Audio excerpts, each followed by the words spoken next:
Hi everyone, welcome to Mr. Queen PH, and for today, meron tayong energy update reading para sa inyo. So this is a different setup, no? Pick a card or pick a pile or pick a deck yung ating video for today. So ang mechanics talaga. Pipili lang kayo ng isa rito, no? So nasa sa inyo kung gusto nyo lahat piliin, maaring mas makaresonate kayo, but pakiramdaman nyo kung alin pile dito, kung saan kayo nagre-resonate or saan alin yung mas feel ninyo, no, na piliin. So this is pile number 1, pile number 2, pile number 3. Okay? So I'll give you 3 seconds para pumili. So, kung hindi pa kayo ready, pwede nyo i-pause yung video na to, at pag nakapili na kayo, so meron tayong timestamp kung saan magsa-start yung reading ng pile na pinili ninyo. Okay? So, check nyo na lang sa description or sa pinned comment. Okay? So, this is energy update for April 1 to 15. Okay? So, I'll see you on your reading. Okay, for pile number 1, this is your energy update April 1 to 15, 2025. So, let us see. Ooh, 8 of Swords. Yung iba sa inyo medyo stressed or parang napipigilan kayo sa mga gusto nyong gawin. Parang may some sort of limitation dito. Maaring yung iba sa inyo parang merong mga parang may mga sumusutsot. Anong tawag doon? Yung mga nakikialam, nakikigulo sa mga plano mo, ganun. So, let's see. Ano pa?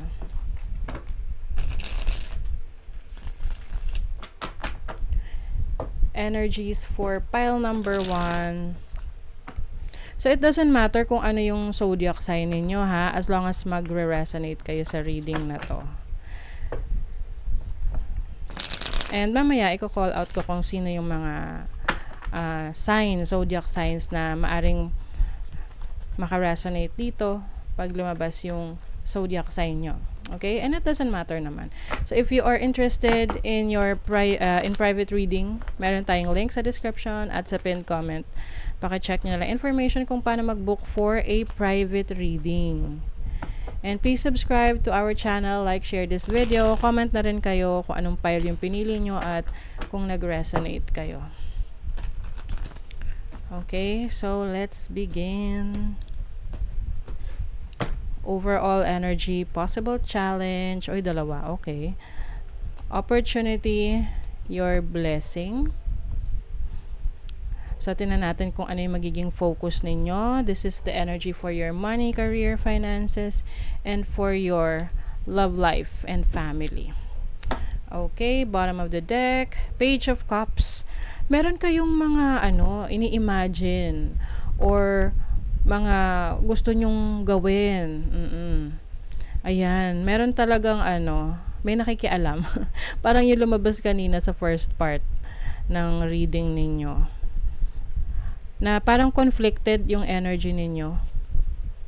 Wow, alam nyo, pile number 1, i-pursue nyo to, no? Kasi merong success, with the 6 of Wands.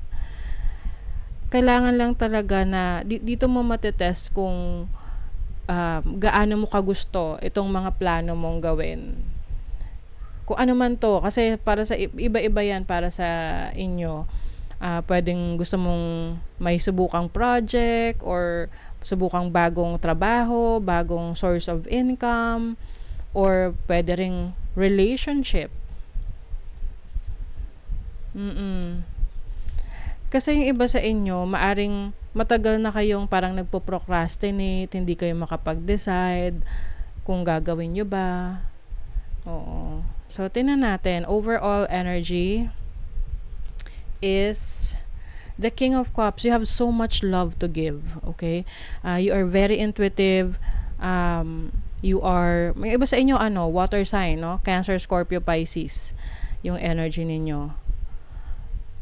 Some of you merong pwedeng sa relationship to, na meron kayong gustong pasukin na relationship na hindi kayo sigurado kasi pwedeng may mga maraming pumipigil sa inyo or hindi pa kayo ready or medyo natatakot kayo. So, your challenge, oh my God. Kaya talagang ano siya, dalawa yung cards na lumabas. The Hermit, Virgo energy, no? Yung iba sa inyo pwede kayo ay isang Virgo. With the Nine of Wands and the Hermit, parang masyadong sa ngayon mataas yung inyong wall, no? Na parang ayaw nyo na pakialaman kayo or ayaw nyong i-share yung sarili nyo sa iba. With the Hermit, para kasing you've been lonely or alone for a long time. Lalo na kung yung matagal kayong walang relationship in the past.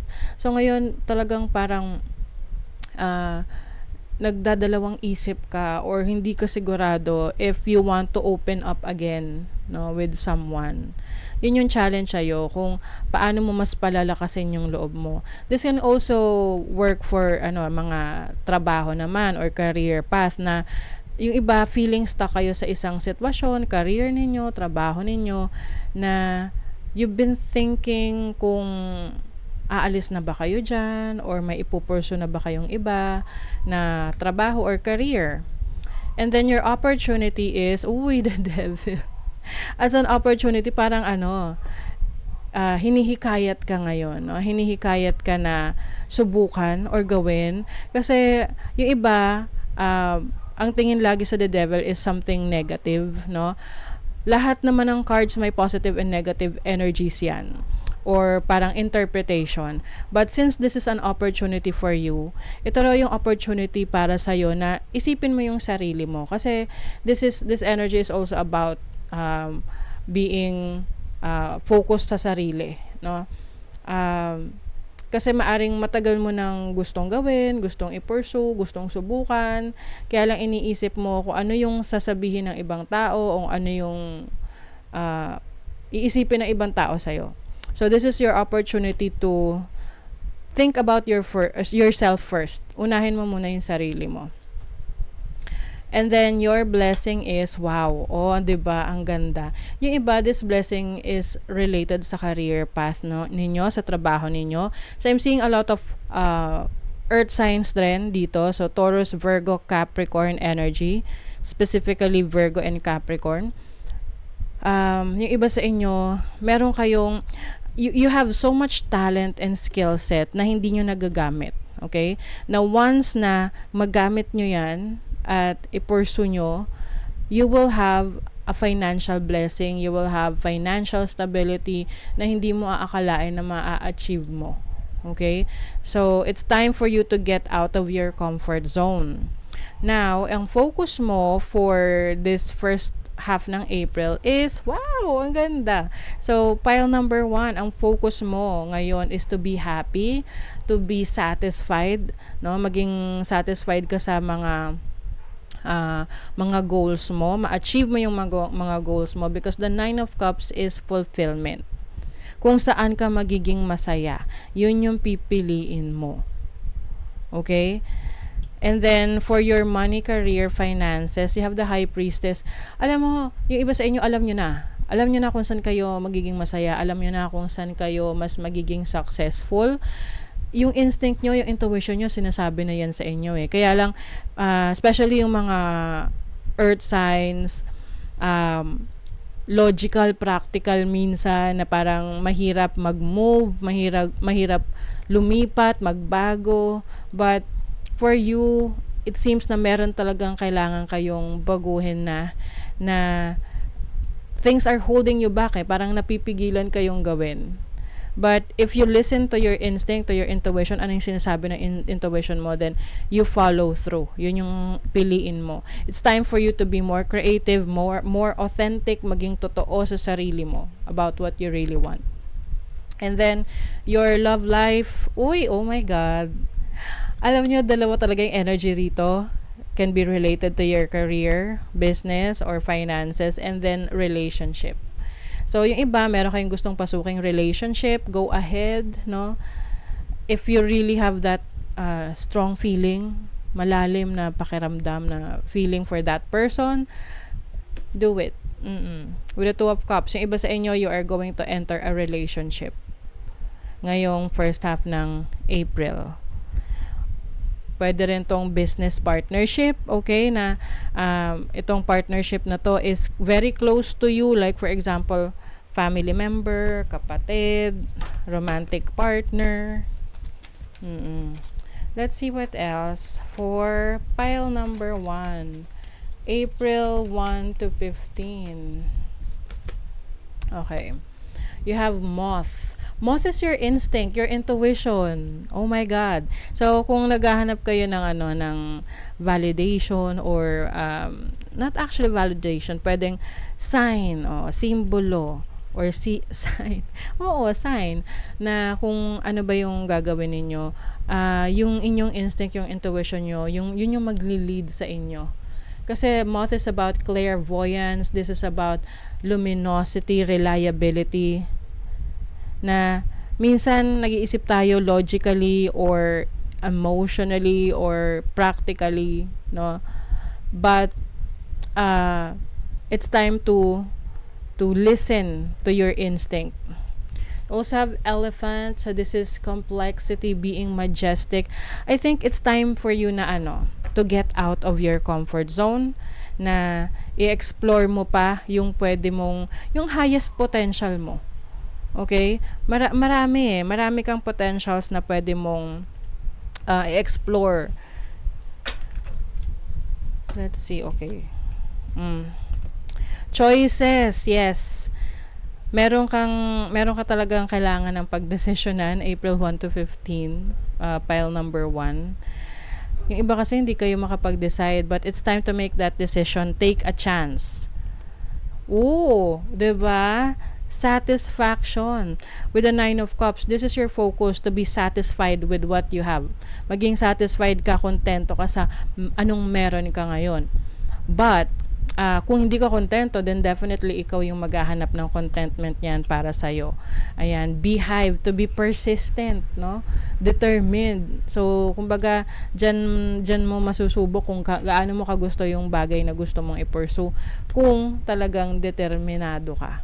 Yung hindi ka basta-basta magpapa-apekto sa paligid mo, mag-focus ka sa gusto mo kung saan ka magiging masaya. Oh my God, oh. At this time, the situation is in a state of flux. Anything could happen. Yes, things are changing for the better. Oh my God. So, meron ditong death. This is ending. When we say, huwag kayong matakot sa mga ganyang, na pag sinabing death. Because death is about endings, new beginnings, transformation. This can be a release of something na is no longer serving you. Yung hindi na nakakabuti sa inyo. So, it's time to start something new ngayong April 1 to 15. Moving forward din. Okay? So, ayan. Nagalaw ko yung camera. Nag-agree yung camera sa inyo. Okay. 'Di ba? So, very interesting tong reading ninyo. Can be anything na gusto mong baguhin sa buhay mo na nag-hold back sa'yo. It's time to do it. It's time to start. Oh my God, pile number 1. Raven. Sabi, listen to your intuition to receive a message from the world of spirit or a friend. Ito na yung message na yon. Ito na yung sign para sa inyo na to tap into your instinct. Ano yung sinasabi ng iyong intuition and follow through. Okay? So, that is your reading, pile number 1. Thank you so much and see you again. Okay, pile number 2. So, kung ito ang inyong napili na pile, so ito ang reading for you ngayong April 1 to 15. So, let's see. So, if you're interested in private readings, meron tayong link sa description at sa pinned comment. Paka-check nyo na lang information kung paano mag-book for a private reading. And please subscribe to our channel to show your support. Like, share this video, at comment na rin kayo kung kayo ay naka-resonate. Okay. Tingnan natin ano ang energies for you. Pile number 2. And kung meron mang lalabas dito na zodiac sign, babanggitin ko, parang confirmation na rin ninyo if this reading is for you. Okay. What are the energies coming to pile number 2 ngayong first half ng April? Okay, so this is the overall energy, possible challenge, opportunity, blessing.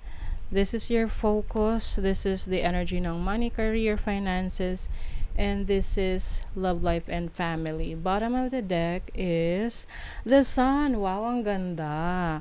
The Sun is about confidence, no? So mataas yung paniniwala mo sa sarili mo, malakas yung paniniwala mo sa sarili mo.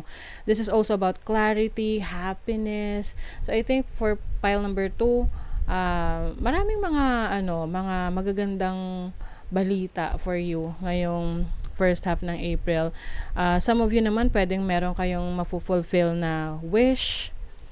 You also have the Ten of Wands. O, diba? Speaking of wish fulfillment, you have the Star and the Sun. And the Ten of Wands is about yung mga responsibilities, no? So, kumbaga, marami kang kailangan gawin, maraming kailangan asikasuhin, but at the same time, masaya ka doon kasi na-accomplish mo siya. You're going to be very busy. So parang for some of you, itong first half ng April, mabilis lang siyang dadaan sa'yo. Mabilis lang siya, parang di malingat-lingat ka lang, tapos na pala yung first half ng April. So there's wish fulfillment. I think itong wish fulfillment na to related to sa finances mo, sa career, or sa business mo, kung ano man yung gusto mo na ayusin or i-pursue sa trabaho or sa career mo. I think you are really doing your homework. Kumbaga, you're doing the work para sa mga pangarap mo. Oo. Hindi ka lang nagwi-wish, nagte-take action ka rin. And that's why you have the Sun here, because ito yung nagbibigay sa'yo ng happiness. Or, alam mo, parang magse-celebrate ka. You will celebrate something na na-achieve mo. Especially sa career. You have the Ace of Cups. This is happiness, and also can be a new source of happiness or relationship para sa iba. Seven of Pentacles. Yung iba sa inyo matatanggap nyo na kung ano yung hinihintay nyo, like merong financial na hinihintay kayo, financial assistance or loan, or kung ano yung pinagtrabahuhan nyo, makikita nyo na yung resulta nyan. Okay, so let's begin. Tingnan natin kung ano yung overall energy ninyo. You have the Queen of Cups. Yung manifestation skills ninyo on point talaga. And I think you are going to be very nurturing, no? Yung parang lahat ng importante sa buhay mo, aasikasuhin mo, aalagaan mo, whether this is relationship or yung trabaho or career path mo. And then, your challenge is the Two of Wands. So, maaring challenging for you ang pagta-travel ngayong first half ng April, lalo na kung may mga asikasuhin ka na nangangailangan ng pagpunta sa iba't ibang lugar. So, kaya kailangan planuhin mo yung oras mo, yung panahon mo, yung schedule mo, no? This can also be a challenge for you to start something. So, kung meron kang sisimulan ngayong first half ng April, medyo may challenge na pwedeng nasa-set aside mo siya kasi may iba ka pang obligasyon or may iba ka pang kailangang i-fulfill. Now, your opportunity is the Ace of Pentacles. O, diba? Talking about sisimulan. So, you have the opportunity to start a new venture, a new career, bagong negosyo, bagong trabaho, or bagong source of income. Kahit ano pa tong bagong source of income, pwede tong side hustle, no? Pwedeng yung mga tinatawag nilang sideline or part-time job. Ayan. But definitely, this will bring you a new source of income ngayong first half ng April. And then your blessing is the King of Swords. So, ang blessing mo is yung iyong talino, yung wisdom mo, yung knowledge mo. I think yung mga napag-aralan mo or mga i-research mo or aaralin mo ngayong first half ng April will really help you develop your skills, your talents. So, tap into that, no? Pwedeng meron ka ring mentor na nagtuturo sa'yo or nagbibigay sa'yo ng information that will help you improve your life. So, yung focus mo ngayong first half ng April is the Six of Cups. Yung mga mahal mo sa buhay. Oo, I think very inspired ka ngayon sa mga gagawin mo dahil sa mga pangarap mo nung bata ka pa. Kasi pwedeng nung bata ka pa, meron kang mga gustong i-pursue sa buhay, gawin, ganyan. Pero for some reasons, hindi mo siya na-pursue kasi merong mga bagay na mas importante or mas practical kang kailangang unahin. So ngayon, na meron ka ng resources, nababalikan mo, no, kung ano yung gusto mo talagang gawin or i-pursue sa buhay. And then, this is also about nostalgia or energy ng past. So, you will also focus on remembering yung mga experiences mo in the past at para self-reflection din to na ano yung natutunan mo doon, ano yung kailangan mo pang i-improve para maiwasan mo na yung parehong problema na naranasan mo. Oo, kahit sa relationship pa yan, or sa pera, or sa trabaho. And then, sa money, career, finances, you have the Ace of Swords. Ang daming new beginnings. So, talagang some of you, this is a new job, a new career opportunity, or new source of income.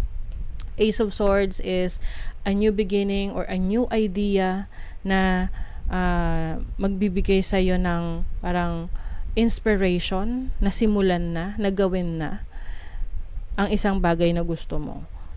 This is also good news para sa inyo kung meron kayong hinihintay na balita pagdating sa or update sa ina-applyan ninyo or sa makaka-business partner ninyo or anything related to your career or business or finances. Now, for your love life, you have the Six of Swords. Oh, you're moving on. Finally, nakaka-move on ka na or nagsisimula ka ng pumunta sa ibang direksyon na. Okay? Para doon sa mga nagkaroon ng relationship na hindi nag-work out para sa inyo, and for some of you, you are still holding on to that energy ng past. So ngayon, you are moving on, moving forward, moving to calmer waters, kumbaga. Let's see what else for pile number 2. You have the moon. The moon is your instinct, your emotion, your intuition. This is your loyalty. I think you're going to be more loyal sa sarili mo. And ito rin yung devotion mo sa mga taong mahal mo. You are devoted to yourself, to the people you love, and also devotion rin to sa goal mo, sa pangarap mo sa buhay, 'di ba? You also have the wind. The wind is like a message coming through. So, yung iba, maaring meron kayong mga marireceive na messages from afar, pwedeng from malayong lugar, or kung meron kayong kakilala abroad, or from someone na hindi mo akilala, na meron kang matututunan doon, or parang meron kang realization sa mga bagay na sinasabi nila. Let's say meron kang pina-follow na influencer or nagte-TikTok na meron siyang mga sinishare na knowledge niya or experiences niya that you can also parang pwede kang makarelate. And this is also about releasing ng stuck energy. Okay? So, for some of you, if you feel stuck sa isang situation na parang you feel limited, so it's time na i-release mo na yan and start something new. Start something na kung saan ka mas magiging masaya, saan ka mas magiging fulfilled. This is also about cleansing. So maaring meron kang gagawing cleansing around you, around your house, around your space. Let's see what else. Things are changing. April 1 to 15 is like a transformation for you, or magkakaroon ng energy shift. Stamina, yes. So, this is also about your talents and skills. Like sinabi ko sa inyo kanina, no? You are going to hone a skill. So, ito yung kakayanan nyo na alam nyo na meron pa kayong ikagagaling. Kumbaga, ima-master nyo yung skill na yan. And then, you also have exploration. Ooh. So, pwedeng may travel opportunities for you. Mapupunta ka sa isang lugar na hindi ka pa nakarating doon ever. So, bagong experience to para sa inyo. This is also about a new perspective, new direction. Kumbaga, na-figure out mo na on which direction na dapat mong tahakin. Kasi nga, you are moving on, you are moving forward. Yung iba, paglipat ng bahay, no? Pwedeng meron kayong plano. Oh my God. Listen to your intuition to receive a message from the world of spirit or a friend. Some of you, pwedeng yung pile number 1, napili nyo rin siya. And pumili kayo ng ibang pile. So ito, talagang ang sinasabi dito is yung instinct mo, yung intuition, you have to tap on that. Dahil meron kang kakayanan kasi na pumili ng makakabuti para sa'yo. Minsan, inaakala lang natin na hindi natin kaya, but, you can do it. Okay? Trust yourself. So, that is your reading, pile number 2. Thank you so much, and see you again. Okay, pile number 3. So, para sa mga nakapili ng pile number 3, so this is your energy reading for April 1 to 15. If you're interested in private reading, meron tayong link sa description at sa pinned comment. Paka-check nyo lang information kung paano mag-book for a private reading. And please subscribe to our channel to show your support. Like, share this video, at comment na rin kayo kung kayo ay naka-resonate. Yes. Okay. Let's see.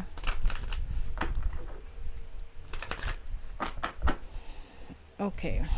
And also, kung babanggitin rin natin kung ano yung mga zodiac signs, no? Just in case merong mas prominent na zodiac signs as your confirmation. But it doesn't matter, no? Kung anong zodiac sign. Let's see ano yung energy for pile number 3, group number 3, April 1 to 15. Show us the energies, please. Okay, so this is your overall energy, possible challenge, opportunity, your blessing, your focus, energy ng money, career, finances, energy ng love life, and family. Sa bottom of the deck is the 7 of Wands. Uy, you are setting boundaries. Oo, hindi mo nahahayaan na ikaw ay i-take advantage ng iba. You know how to say when to say no. Alam mo na kung kailan ka tatanggi. Oo. Let's see what else. Oh, you're really finding your happiness. With the sun. Yung iba kasi rito maaring people pleaser kayo, no? Or someone na parang lagi niyong iniisip yung sasabihin ng ibang tao. But this time, hindi na. Okay? You will focus on taking care of yourself. Focus on kung paano mo mas may improve yung sarili mo. You will gain more confidence. Kumbaga parang may freedom dito no? Na the more authentic you are, the more na mas malaya ka. The more na totoo ka sa sarili mo, the more na malaya ka na gawin yung gusto mo nang hindi naghahanap ng approval ng ibang tao. And that is what is changing for you with the Death card. This is about transformation. This is about endings, new beginnings, releasing of those old energies na alam mong hindi na to nagsuserve para sa kabutihan mo. And you have the Queen of Swords. Some of you may be cutting off connections, cutting off friends, family members, or someone sa buhay mo na alam mong hindi na in alignment of your goals, of your dreams.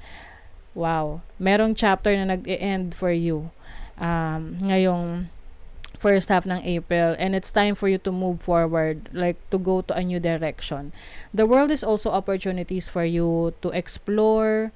Yung iba, literal na pag-travel sa ibang bansa, or it's like a new energy for you na makapagsimula muli. Okay? So, let's see. The overall energy is, wow, 10 of Cups, happiness, fulfillment. Some of you magpo-focus kayo sa family, sa mga mahal nyo sa buhay, or anything na nagbibigay sa inyo ng fulfillment. Pwedeng sa trabaho yan, or sa mga mahal mo sa buhay, sa yung projects, or sa yung business. Now, your challenge is your finances. So maaring meron kang aayusin related sa finances mo, or career, or business, or a project na gusto mong gawin. Kasi some of you maybe parang alam mo na nagsi-self-pity na I'm not good enough, or hindi ako ganun kagaling, but actually kailangan mo lang na tumayo dyan at manalig ka sa sarili mong kakayanan, kasi ayun na yung susi dito sa pinto na to. Kailangan mo lang umalis doon sa sitwasyon na parang sinisisi mo yung sarili mo or ibang tao dahil sa kinalalagyan mo ngayon. So it's time to own it up, own mo yung sitwasyon na yan, yung problema na yan, and definitely you will see new opportunities. Okay? And then your opportunity is, diba? Ang ganda. You have the 9 of Cups. This really makes sense kasi you have the opportunity to free yourself. You have the opportunity to meron ka pang opportunity na ma-reach or matupad yung mga wish mo, yung mga bagay na magbibigay sa'yo ng fulfillment. Okay? So, I feel like itong 5 of Pentacles energy as your challenge is pag-alis sa isang sitwasyon na nililimitahan ka financially. So, I think you are stepping into your own power. Your blessing is the Page of Wands. Okay? The moment na kumilos ka, gumawa ka ng action, kasi Wands is about taking action, taking that step, you will receive a lot of blessings. Makakarating ka sa mga lugar na hindi mo pa napuntahan. May experience mo yung mga bagay na hindi mo pa nararanasan.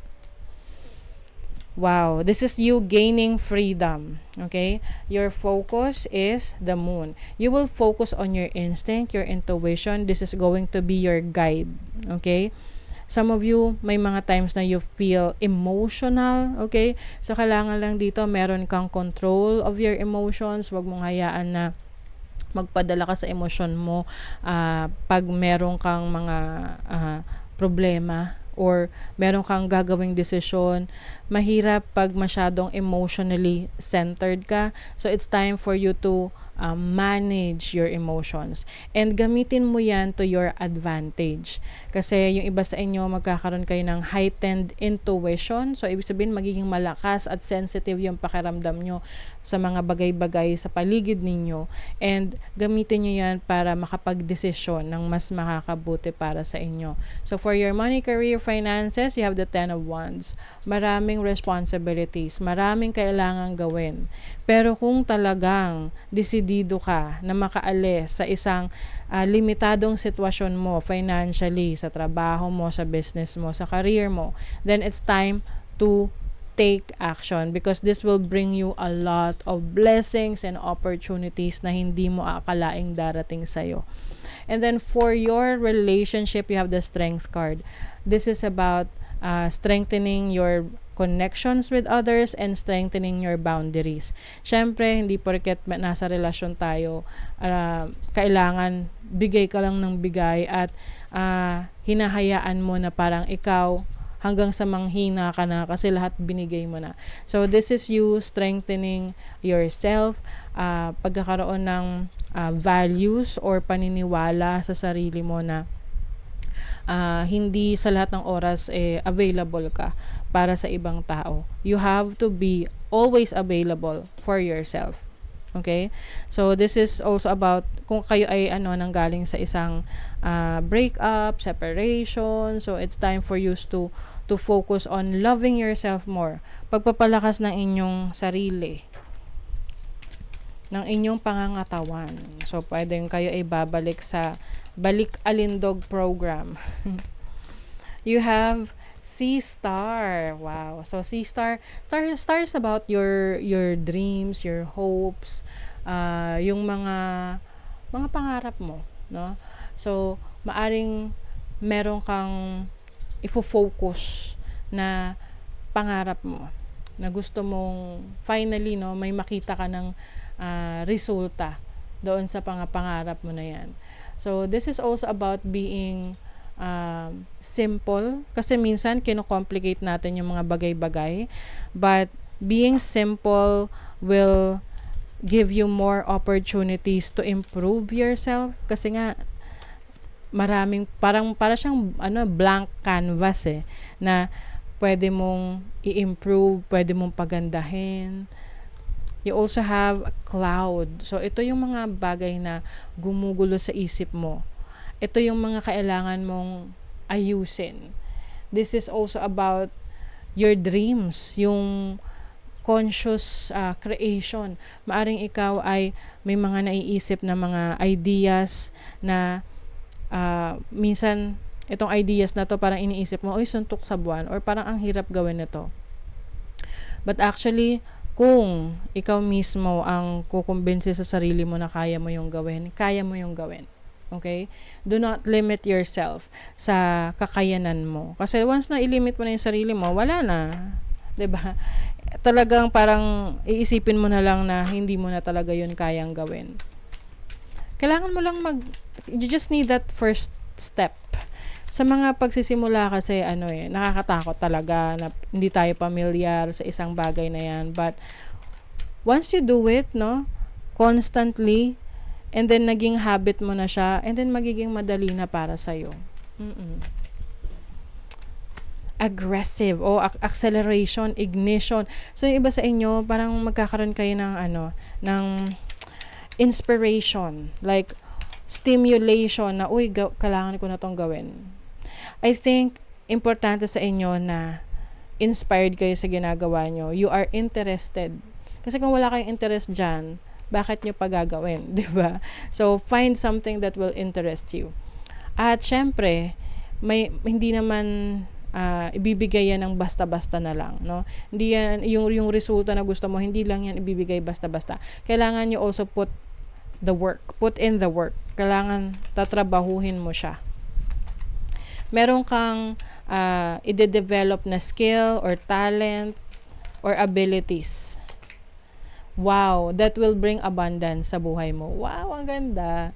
Oo, so this is also harvest. So, for you, pile 3 or group number 3, rest assured na kung meron kang gusto mong kumawala sa isang limitasyon mo, you just need to take that step. And then, focus mo yung sarili mo sa resulta na gusto mo. Kasi yun yung mag-i-inspire sa'yo, yun yung mag-motivate sa'yo 'Diba? Na ma-achieve mo yung goal mo. And there's definitely abundance here. Wish fulfillment. A tranquil spirit comes with accepting inner dichotomy. So, itong inner dichotomy, ito yung parang pagkakaiba, no? Ito yung parang somehow conflict within us na may mga bagay na kailangan tayong tanggapin na ito maaring hindi ko talaga to kayang gawin, or ito pwede kong i-improve. And also, acceptance din to na may mga bagay talaga na hindi natin pwedeng pagsamahin, pero pwede nating maintindihan. 'Di ba? So, we can agree to disagree and still respect each other's authenticity and difference, pagkakaiba-iba. Okay? So, that is your reading, pile number 3, group number 3. Thank you so much and see you again.